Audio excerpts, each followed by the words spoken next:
Welcome back to When Fear Reigns, a podcast that helps Jesus followers live their faith in a secular world. As you can see, we are still COVID world, and at the time of this recording, there's a spike here in Green Bay area, so we are recording from home. But today, we want to take on one of the challenges that a lot of people are facing with the political discourse that's going on in our country. But before we get there, I just want to thank you for joining us, for participating and listening in on these podcasts. Your feedback is, we love that. We read it. If you rate and review us, if you go on Apple Podcasts or Google, and let us know what you think, we make sure we read through those and take those into account as we're planning our next sessions, as we're planning future episodes. We love hearing from you guys. And of course, I can't forget to add that we have a Facebook group. That's a closed group, discussion group, When Fear Reigns, and that's a place where we carry on the conversation a lot of times with getting a conversation going between us and between you. So make sure you check that out on Facebook and join us there. I'm excited to dig into this conversation today because I think the topic of racism has really created for a lot of people a paralysis of what to do, what to think, and is forcing people to have an opinion on it, but they're not sure where to go. And it feels a little bit like deer in the headlights, um, or the alternative is some kind of clenched jaw and dug in heels. So let's talk through this and see what the Bible has to say. And I'm excited to have Pastor Parlow kind of walk through this with us because I think he's going to have some unique insights, not only from Scripture, but from life experience. John, help us get started on this topic. Help us define racism. Help us to understand what it means, but also more than that, how people are using it. Because I think part of our difficulty in having this discussion is that people are using racism with different definitions. Just help us understand what we're talking about here. I would say that I've always believed that the broad definition of racism is to use your race or ethnicity and say, because I am this color or because this is my ethnic background, somehow I'm automatically superior to someone who doesn't share that. Or on the other side of the coin, to say, because people come from that country or that ethnicity or that have that much melanin in their skin or a lack of melanin in their skin, somehow they're automatically inferior to me. That's how I usually understand racism today. And I know today that's usually not the term people are using. They're using systematic racism, which suggests that there's race-based discrimination, and it's ingrained or it's woven into every law and rule. And even if the actual laws, in the actual laws, it makes no overt reference to race, Ben, it's somehow there. And of course, it's possible for nations to have openly racist laws and policies. I mean, we've seen them in the past. You can look at them in the past. However, this charge of systematic racism typically suggests that a system is structured or applied with an unfair impact on a certain group of people. Now, the concept of systematic racism implies that you're even a racist if you don't hold those racist attitudes. You just don't know it.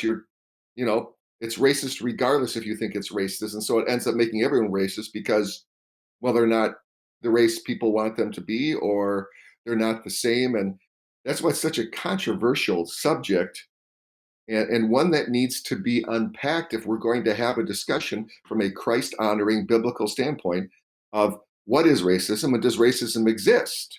And if so, how can we combat it so that we can better reach out to people and build a bridge over which we can share the gospel of Jesus? And I think what you're talking about is an important discussion to talk about the heart and talk about the society, because we're going to talk about this in a little bit, so I don't want to jump the gun, but individuals versus culture, that's hard to influence, hard to be culture as an individual.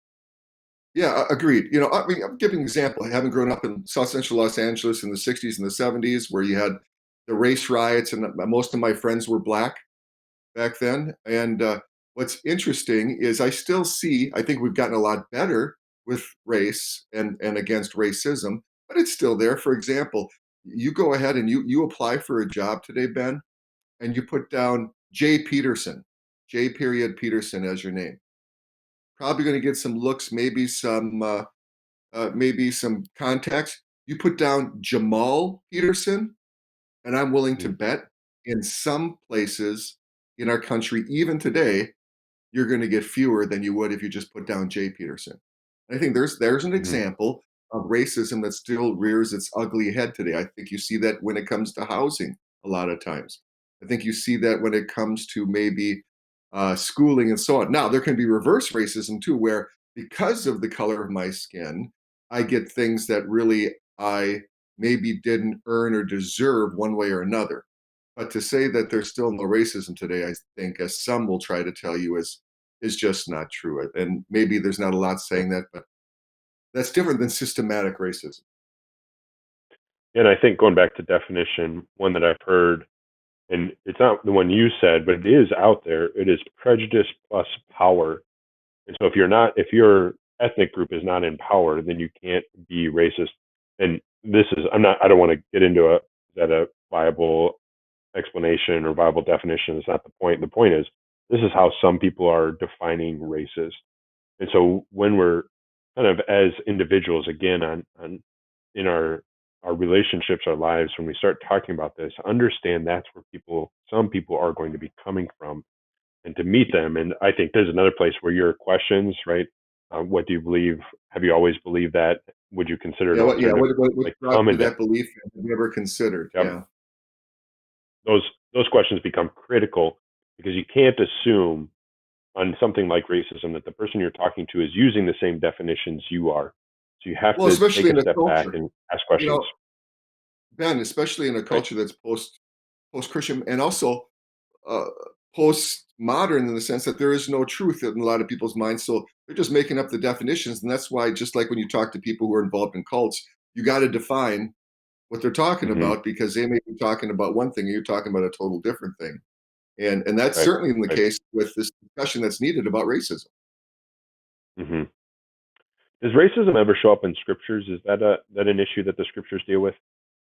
Yeah, you and I would clearly say we point to a lot of different things. I always tell people from this vantage point, prior to the dominance of what you and I would call the Judeo-Christian worldview, listen, there were broad concepts such as the broad concepts like human equality, and universal rights, non exists really were brought in through Christian principles and a Christian worldview. Then the natural assumption was that the strong and the privileged, something you just mentioned, were the morally superior and they should be in authority and they were to do as they wanted to the what you would define in your culture as the weak or underprivileged.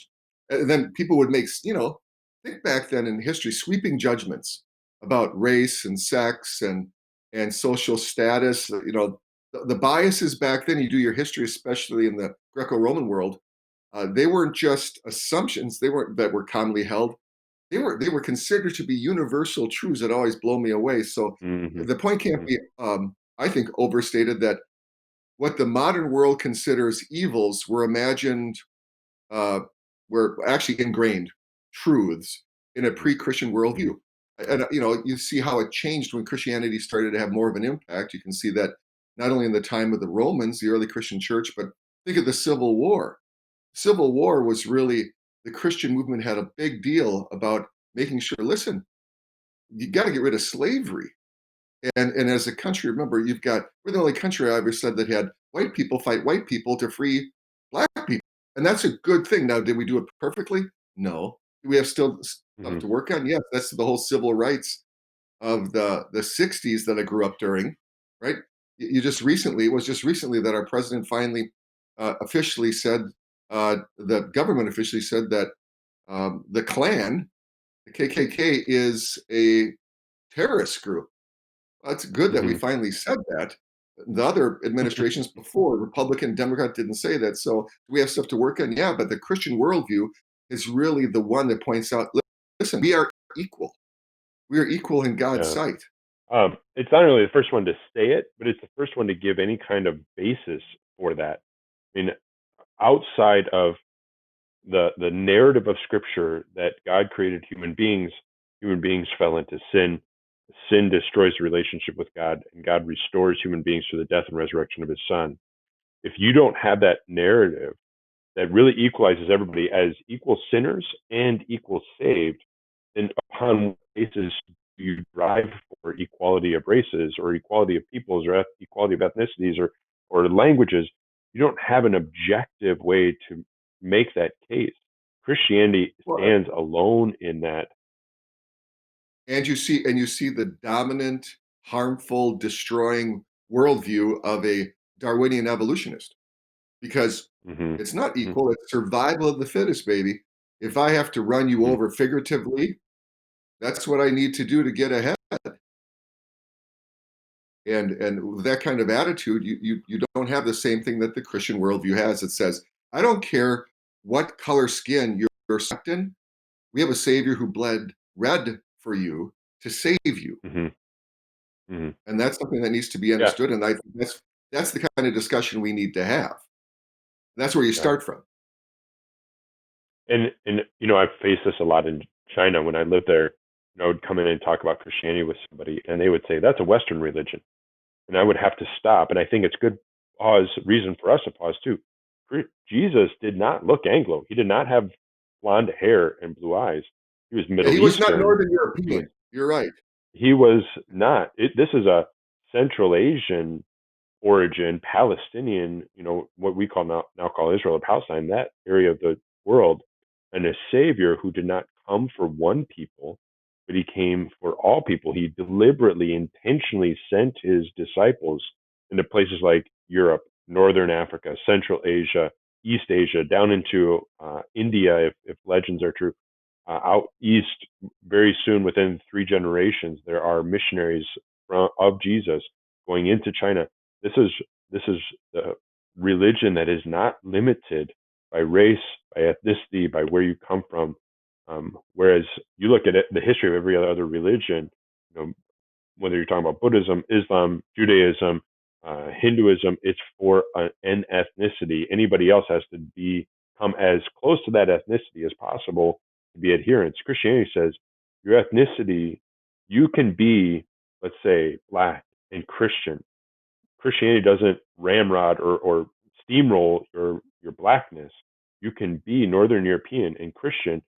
Northern Christianity or Christianity doesn't steamroll your Northern European.